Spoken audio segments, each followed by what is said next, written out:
Thank you, Gary, Mark, and Gary, too. Thank you very much. I have to confess that I'm here with some degree of ambivalence. It's always a pleasure to come. I had the pleasure of being here last year, and I'm more than delighted to be back again. But tonight in Iowa City, there is, and perhaps it may now be over, there is a memorial service that is being conducted for the entire university community. Classes were canceled as of 4 o'clock this afternoon to guarantee that everybody would be able to attend, and it was held in the Carver Hawkeye Arena, which, as you know, holds a lot of people.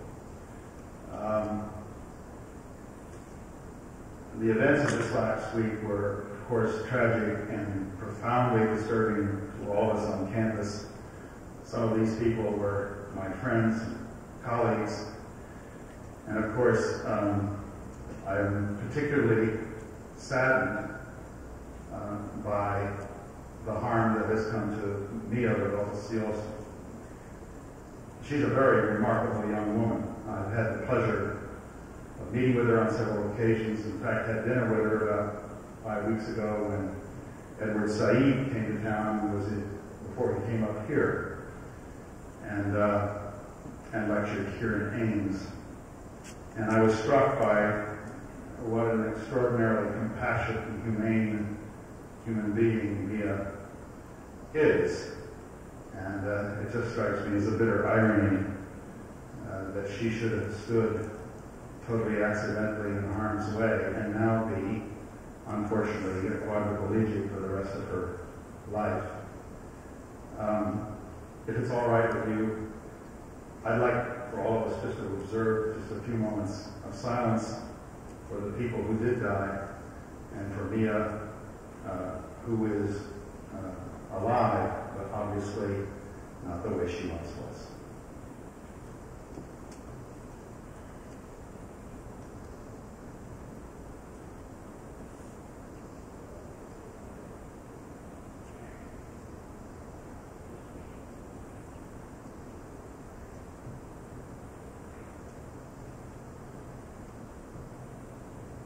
Thank you. I would like maybe just to share with you one little anecdote from this last week that I think is very important for all of us in the university community. I went to the funeral of Ann Cleary, who was one of the Associate Vice Presidents for Academic Affairs. And to this funeral service came a former student who was a Jesuit priest at Creighton University. And he made, I think, a very profound observation.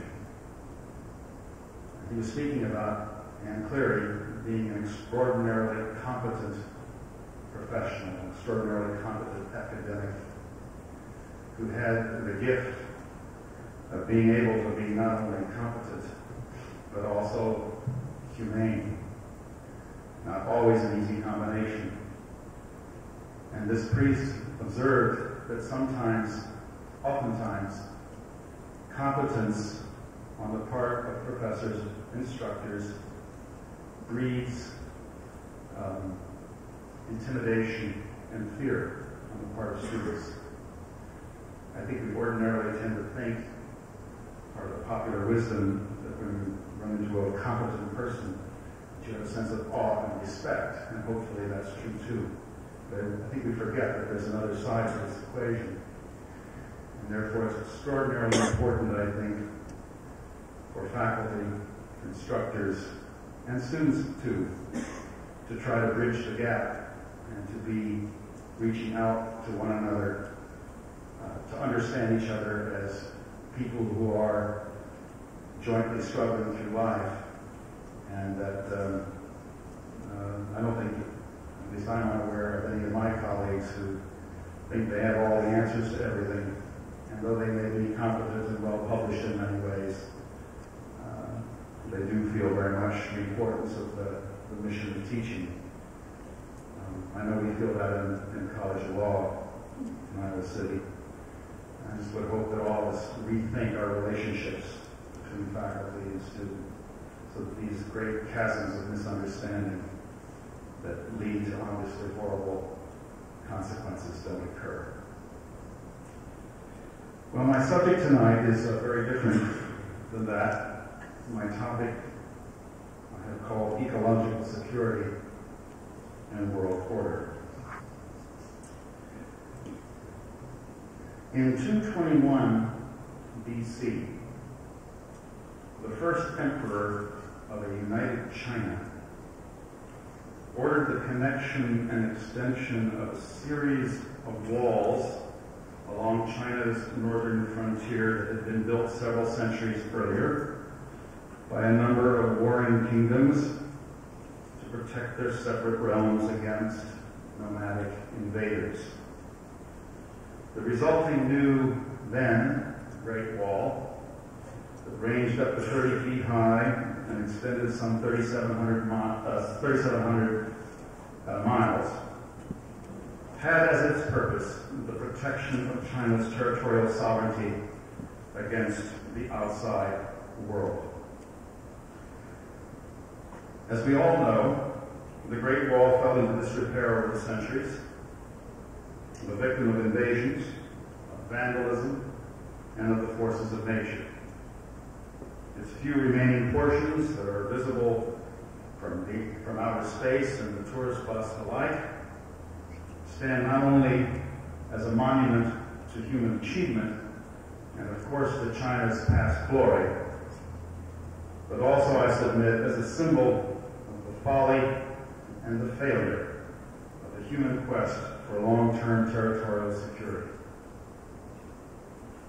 Today, as we all should know by now, there is no walling out the rest of the world.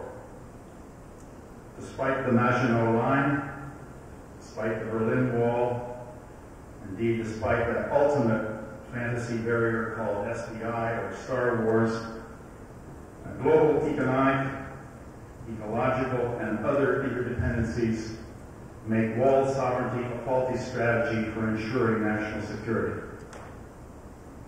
Today, our national political frontiers are like the skin on our bodies, permeable membranes through which life flows between our own existence and that of the rest of the world, indeed the rest of the Earth-space universe in which we live. It is no longer possible to wall ourselves in, and it is no longer possible to wall each other out. Which brings me to my central thesis.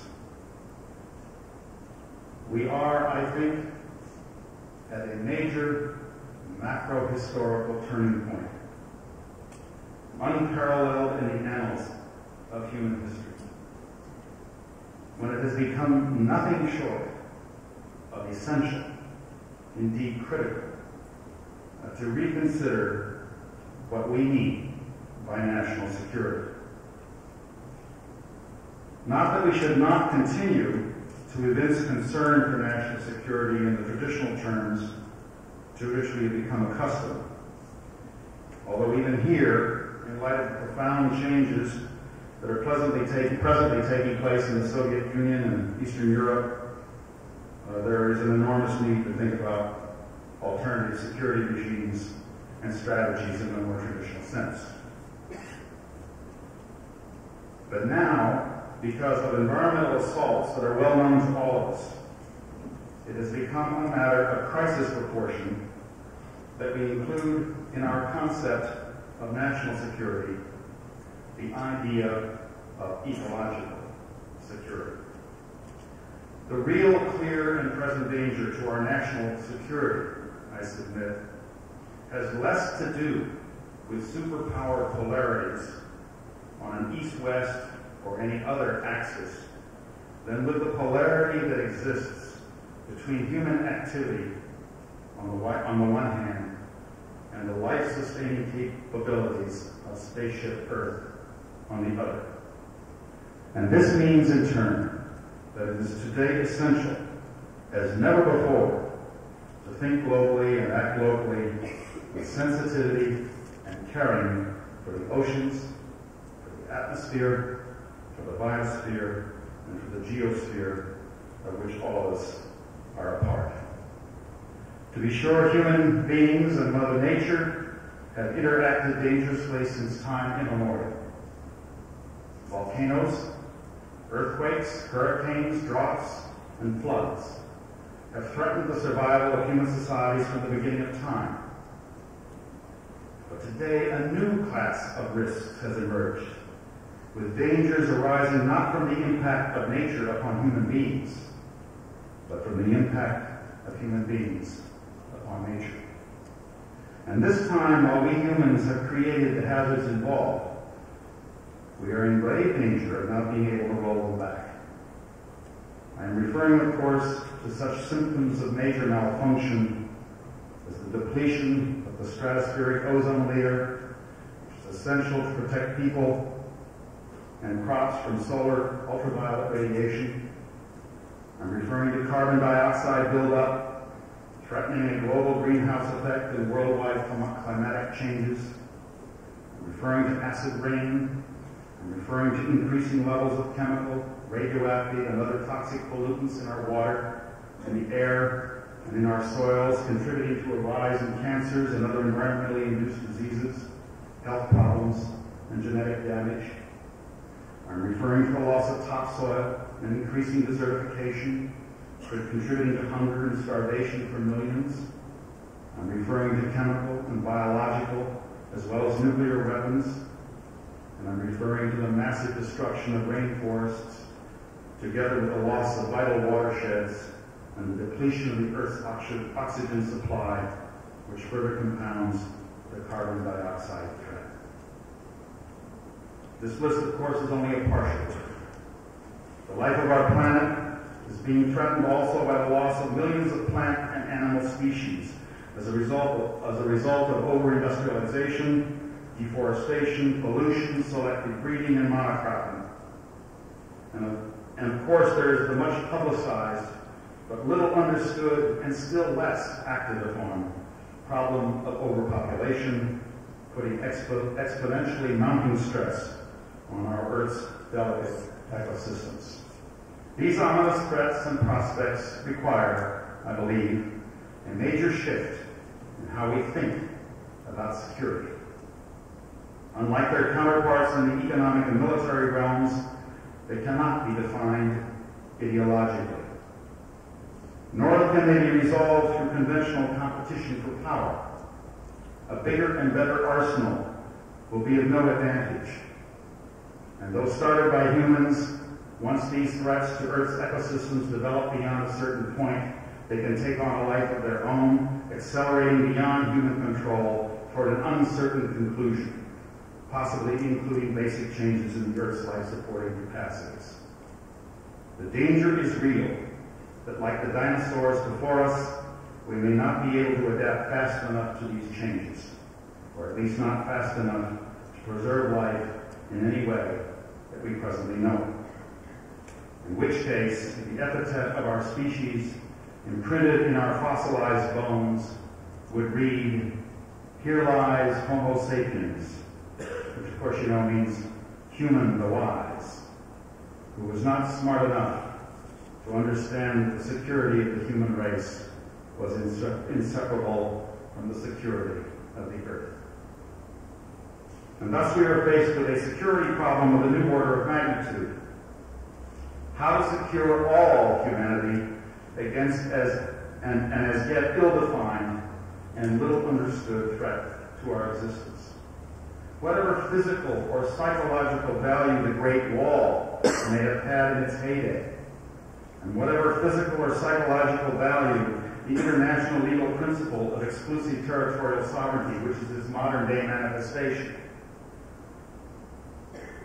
These defenses are utterly useless, even counterproductive, when it comes to ecological security. None of the Earth's various bioregions are totally self-sustaining or recognize national sovereignty as we define it. There is only one air system and one water system on which the entire planet and all its regions and human and non-human subsystems depend.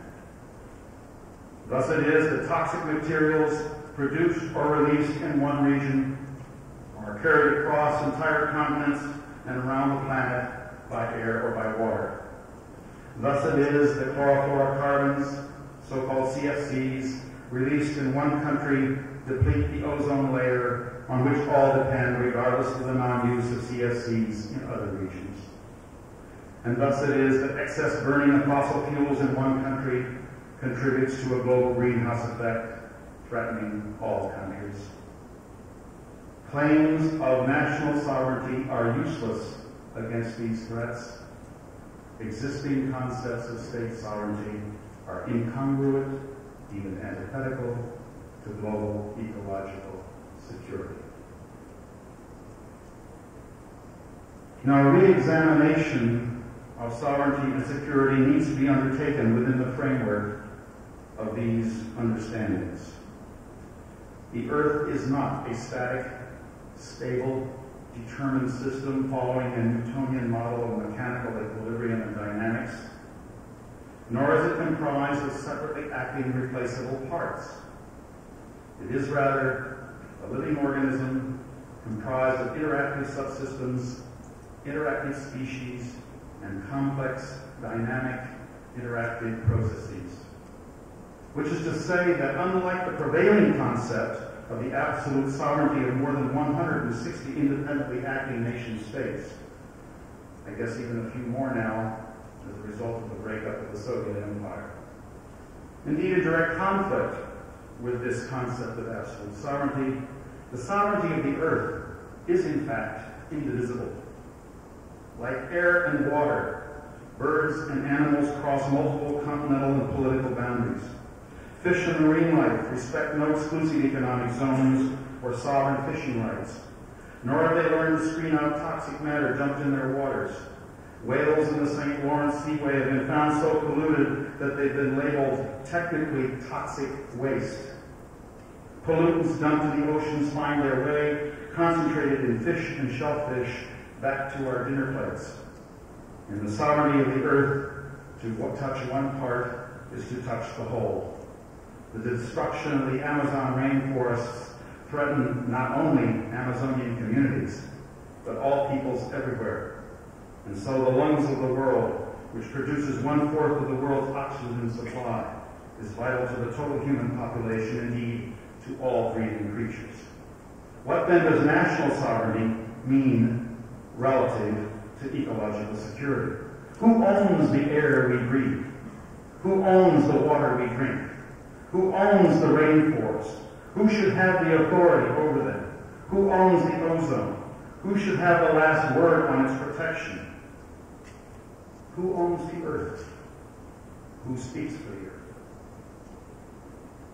No traditional philosophy of sovereignty, whether it is that of Aristotle, Baudin, Hobbes, or Rousseau, provides an adequate answer to questions such as these.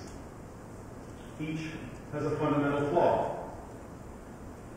In each, the locus of sovereignty, whether it be the king or the president, the czar or the commissar, the parliament or the people, is perceived to lie solely with humans and to be limited to territorial confines in the here and now. A homocentric, territorial, and temporally limited perception that excludes the deeper cosmic laws and sources of power and authority that govern the workings of the universe, the Earth, and its biosphere, past, present, and future. And this notion of sovereignty informs all the norms and institutions and procedures by which we conduct our lives, such that we are overwhelmingly reactive rather than anticipatory and preventive to threats that challenge our secure existence. Most political leaders, especially in the constitutional democracies, operate within exceedingly short time frames based on the electoral cycle. Except in the case of extremely nationalistic projects such as weapon systems and the exploration of space, there is virtually no tradition of devoting substantial resources to long-range undertakings dedicated to the enhancement and protection of, for example, the global commons. Yet it is necessary at this stage in history to think ahead in units of decades, even half centuries, or possibly longer, if major disasters are to be avoided. And the lag time, my friends, is increasingly long for many of the problems of the Earth's space environment. In other words, if we are honestly serious about protecting and enhancing the global commons within which we live, for ourselves and for future generations, we must begin rapidly to understand that a vision or philosophy of sovereignty for our time needs to have a larger frame of reference than the state and human society alone. And that the old ideas that are built around the primacy of space must give way, at least in part, to perspectives that emphasize time and community.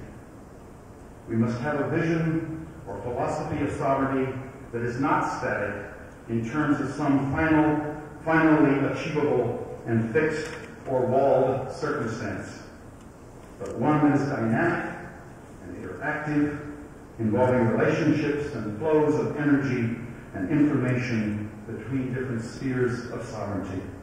We must come to understand the sovereignty of Earth is indivisible, and that sovereignty needs to be reconceptualized within a total systems context as a dynamic process involving multi-spatial, multi-temporal, multi-species, and multi-systems interactions. Such a reconceptualization will be critical, I believe, to the healthy functioning of any coming global civilization and of planet Earth itself. Now, in asserting the need to reconceptualize sovereignty, and I beg of you to find the philosophers out there and to encourage them to do that, I am not arguing for the total abandonment of the principle of national sovereignty. Global ecological security requires not only the pooling of sovereignty in strengthened global institutions and international law, but sometimes also the strengthening and protection of national sovereignty to avert the ecological havoc caused either directly or indirectly by forces from outside one's own borders. The situation of many of the poor countries exemplifies this seeming paradox vividly. Many developing countries have become the victims of what may be called toxic terrorism. Their lands and waters used as garbage dumps for the toxic waste or polluting production of the richer, more industrialized societies. Furthermore, latent racism in the form of ecological apartheid is sometimes involved. Those exporting toxic waste typically are loath to dump it in their own neighborhoods, affecting their own children, but have few to no scruples about putting African, Asian, or Latin American children, all people of color, at risk. And the same is true, too, relative to indigenous and minority peoples within the richer countries, such as Native Americans in the United States, who are especially vulnerable to having their lands used as toxic dump sites. Colonial and neo-colonial legacies continue into the present day. And in light of these circumstances, in which the resources of developing countries are plundered, their labor exploited, their cultures eroded, and their environmental health degraded, the attraction of national sovereignty is understandable. Of course, no developing country can wall itself off from the global ecosystem. Furthermore, responsibility for some of the ecological crises rests with the developing countries themselves, more particularly their own leadership and their own populations.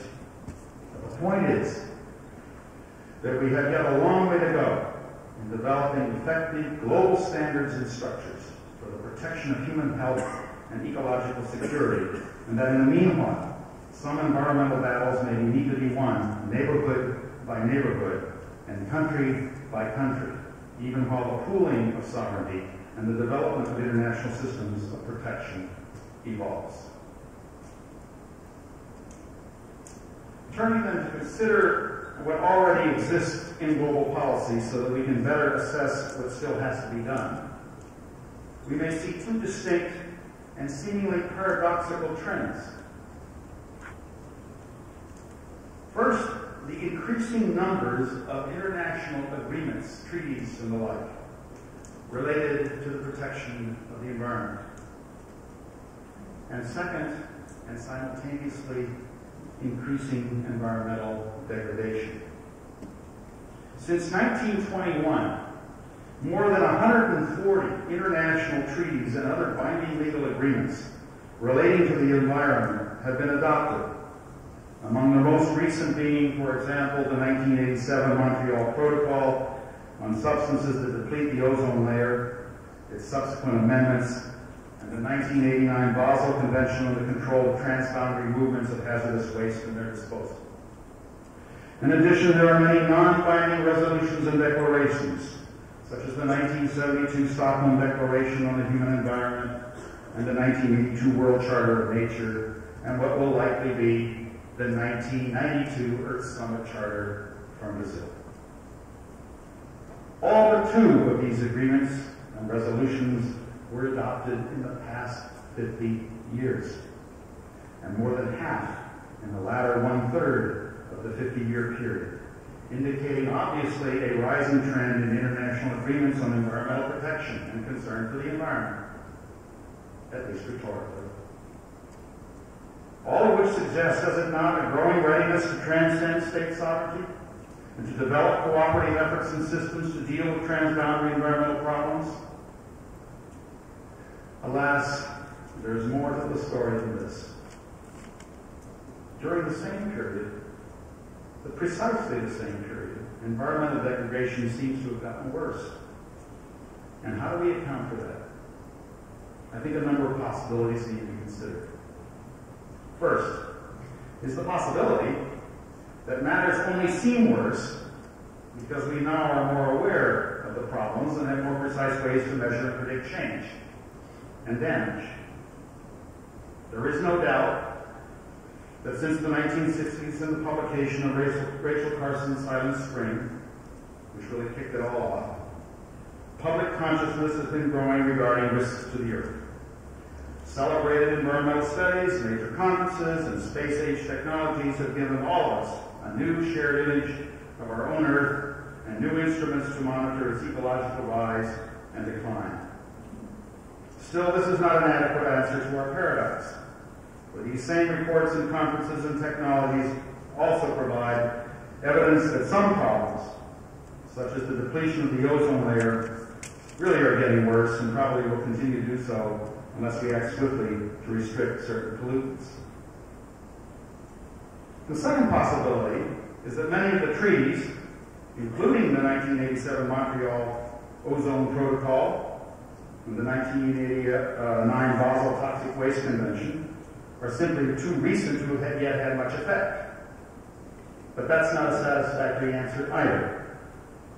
The 1987 Montreal Protocol was considered inadequate by experts even before it entered into force because it required only a 50% reduction of CFC production by the end of the century and made exceptions for developing countries. It has since been amended because people realized that was inadequate.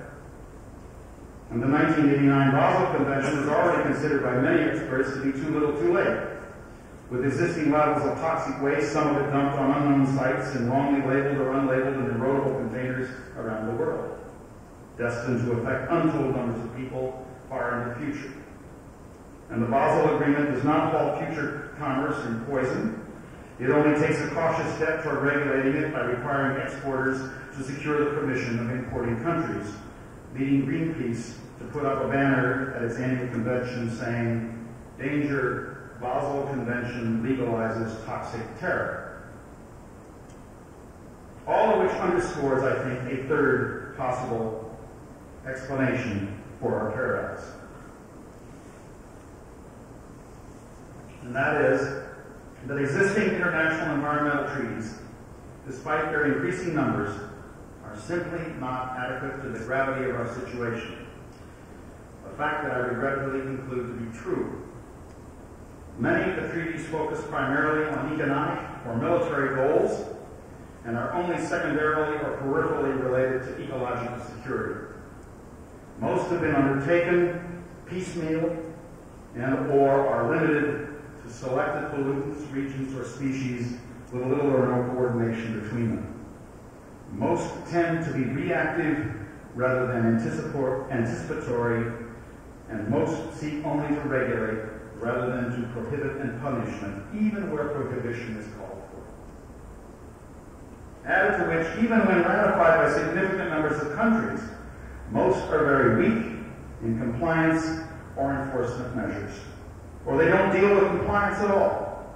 Indeed, they take cautious steps toward cooperating in research, that is to say, on the effects of certain pollutants, for purposes of making recommendations or undertaking education or the exchange of information, all of which is important, of course, but they stop short when it comes to real ecological protection. And finally, much of the existing international environmental law, for that matter, like international human rights law, of which in fact is a part in my judgment, much of existing international environmental law further defines and reinforces state sovereignty, even while the very nature of ecological security requires transcending or pooling. Evidently, the treaty process does not go deep enough, with the process of intergovernmental treaty making taking place within the constraints of old and outmoded concepts of sovereignty and security. On the other hand, some of these treaties do represent beginning efforts on the part of states to cooperate regionally and globally, and to harmonize national laws relative to transboundary issues and interests. And a few do take first steps toward limited sovereignty or conceptualizing sovereignty on behalf of the global common good. For example, the 1959 Antarctic Treaty, the 1963 Outer Space Treaty, the 1978 Treaty for Amazonian Cooperation, and most recently, and perhaps most importantly, the 1982 Convention on the Law of the Sea, to which I might add the United States still is not a party. Indeed, I would just, by way of further footnote, say if there is any one major drag on this whole process, it is, alas, our own government. Though some of these treaties are not primarily aimed at ecological protection, and though they are limited to specified regions or spheres on the planet, they do nonetheless constitute precedents in designating certain regions as global commons and in attempting, even if not always successfully, to limit or transcend sovereignty in those regions. To be sure, we must recognize that many of these seemingly more enlightened treaties were adopted when few countries were at a point where they could economically exploit the remote regions in question. For example, Antarctica or outer space or the deep seabed. Also, we have to acknowledge, I think, that the recognition by many governments of these regions as part of the global commons was in their national self-interest, so as to prevent their being seized by one or another powerful state. But the fact remains that the concepts global commons and common heritage have now become featured parts of international environmental law, and that the trend is continuing in this direction. Increasingly, albeit still much, much too slowly, a reconceptualization of sovereignty is occurring, tending toward progress in global ecological governance. While large, indeed gigantic gaps exist, within the space of a couple of decades, noteworthy and salutary progress has been made, spurred from above and below, as thousands of grassroots and non-governmental environmental organizations worldwide have pressed their governments to take action and to do so as much as possible cooperatively. But let me remind you that it has not started with the leadership of governments. It has started with the grassroots, as all true revolutions really do. Now, as I've attempted to show, existing arrangements and measures are not adequate to cope with the severe threats to ecological security that we face today. And I could leave here and say, well, you provide the answers, but I'm going to try to venture something a little bit more bold than that, and try to ask or consider what would constitute a more adequate response. We state the problem. I think one has an obligation also to come up with some of the answers, or at least try. A global system of ecological security must be at least as strong or stronger than the stresses and strains that are placed on it. And it must take into account many interacting forces, as I've said before: psychological, philosophical, cultural, economic, military, political, legal, and otherwise. And obviously I did not have the time here tonight to consider all these possible dimensions, but let me list briefly those that I think are most worthy of attention, and I think they can be divided into essentially three dimensions: new and improved norms, new and improved institutions, new and improved procedures. Let me take each seriatim. By new and improved norms, I mean a strengthened system of international environmental law, overcoming the piecemeal, uncoordinated, and too little too late approaches that have characterized past international environmental lawmaking and giving it all real enforcement teeth. Premised on a widespread commitment to the idea of sovereignty as a shared responsibility, it would embrace, for example, the following 7 principles of ecological security, at least. First, generational and intergenerational ecological equity, giving environmental protection the highest priority in all countries to assure human health and survival and to safeguard the healthful heritage for future generations. Second, an equal right to a clean and favorable environment, irrespective of differences in power, in wealth, in location, in ideology, in culture. Thirdly, guarantees of equal ecological security, preventing a country from pursuing its own ecological well-being at the expense of another country's ecological well-being. Fourthly, a ban on ecological aggression, prohibiting, for example, hostile weather modification, water diversion, and destruction of vegetation as a means of waging war. Fifthly, freedom of ecological information to all, including the free exchange of ecologically sound technology. 6, international criminal and tortious responsibility for ecological harm, based on the development of an international environmental criminal code, and including liability for damage to the environment. And 7, the peaceful settlement of international environmental disputes. By new and improved institutions, I have in mind at least five initiatives.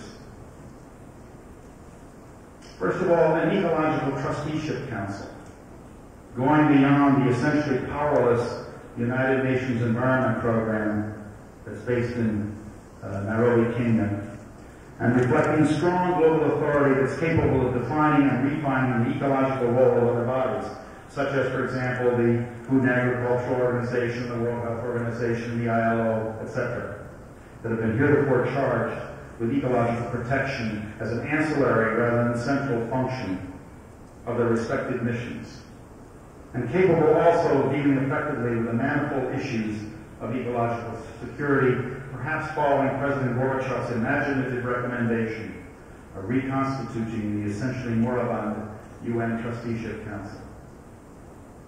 Secondly, the creation of a global environmental science and technology agency charged with fostering joint ecological research by multilateral teams of scientists and with sharing the fruits of such research as widely as possible.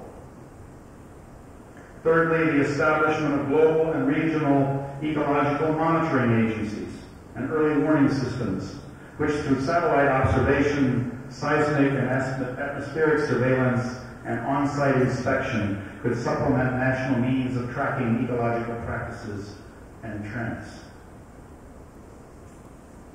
Fourthly, the establishment of bioregional ecological alliances, perhaps modeled along the lines of military alliances, but designed to protect and enhance not political boundaries or economic interests, but interacting life systems that are relatively self-sustaining in the ever-renewing processes of nature. And fifthly, the creation of a permanent international environmental tribunal or tribunals with compulsory jurisdiction over ecological misfeasance and crimes, accessible by multilateral intergovernmental organizations, non-governmental organizations, including citizen watch groups, and qualified individuals, as well as states. Finally, by new and improved procedures, I mean the following 5 things, among others. First, the encouragement of appropriate ecological norms, institutions, and procedures at all levels of social organization, local, national, regional, global, so as to enable as much as possible the resolution of ecological problems at that level where they are most sharply impacted, subject to their being handled by a higher social structure if the problem exceeds local competence. Secondly, policies of prevention to supplement policies of reaction relative to ecological crises, including the encouragement of sustainable economic development in economically developed as well as developing societies. Thirdly, cooperation in emergency ecological situations. Fourthly, the regular exchange of ecological information at all levels.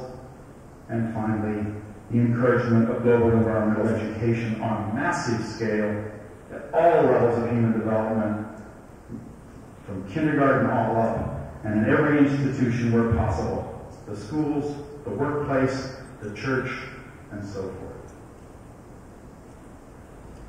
Of course, on final analysis, it is not specific norms, procedures, and institutions that will guarantee an enduring condition of ecological security in the global environment. It is rather the ingrained assumptions and habits of men and women everywhere, above all men and women in government and other arenas of social responsibility, that ultimately will be determinative in this regard. And if a global ecological security system is going to succeed, then these assumptions and habits will have to move beyond the present singular focus on national security to the wider notion of global security, now made mandatory by the economic and environmental strains that increasingly are transcending national frontiers and eroding the sacred boundaries of national sovereignty. The entire human race and the entire planet, not one national constituent of it, must become the conscious beneficiary of all ecological security initiatives. A sense of human solidarity and a concern for all species must underwrite all proposals for ecological security as we proceed into the future. Ultimately, the development of a more effective system of environmental protection worldwide will depend on the development of a global culture of ecological responsibility, a culture of ecological responsibility that would include at least the following: reverence for all life, valuing all life's forms, the concept of universal harm, anticipating the effect of our activities and practices on the total system, intergenerational equity, involving an appreciation of future generations and their dependency on our choices and sense of responsibility, respect for diversity, cherishing the diversity in nature and in life, and learning the art of coexistence with other life forms as well as other human beings, and communion, affirming all the ways in which, despite all our diversity, we share in one life and are mutually interdependent. All this said, however, a haunting question hovers over this analysis, just as it hovers over every analysis about alternative ways of conducting our lives. Has humankind the acumen and the political will to do something constructive before it is too late? That is the real issue in these and all related discussions at the present time. And in this connection, it is helpful to recall the words of the late Loren Eiseley in his splendid little book, The Immense Journey, as much a work of poetry as of anthropology. Within the reasonable limits of the brain that now exists, Eiseley wrote, nature has placed the long continuity of civilized memory as it lies packed in the world's great libraries. The need is not really for more brains